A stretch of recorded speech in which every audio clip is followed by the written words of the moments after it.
ఇవాళ టీఆర్ఎస్ నాయకులు బీజేపీ నాయకులు ముఖ్యంగా బీఆర్ఎస్ వాళ్ళు చంద్రశేఖరరావు గారి కుటుంబం ఏ రకంగా మాట్లాడుతుండ్రో, ఏ రకంగా విమర్శిస్తుండ్రో, ఏ రకంగా తిడుతుండ్రో నిశితంగా మీరందరూ గమనించండి. 10 సంవత్సరాలు వాళ్ళు పరిపాలన చేసిండ్రు, 2 సార్లు ముఖ్యమంత్రి అయినరు. వారు ఏమి చేసిండ్రో నాకంటే మీకు ఎక్కువ తెలుసు.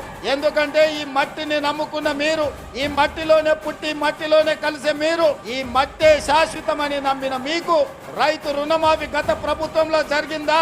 రైతుకు గిట్టుబాటు ధర వచ్చిందా?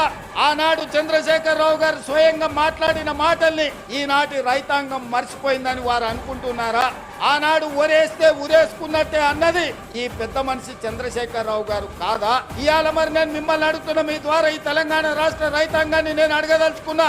ఆనాడు ఒరేసుకుంటే ఉరేసుకున్నా అన్నట్టు ఆనాటి ప్రభుత్వం అంటే, ఈనాడు మీరు ఒరేసుకుంటే 500 రూపాయల బోనస్ ఇస్తామని చెప్పిన మాట ఉత్తమ్ కుమార్ రెడ్డిది కాదా?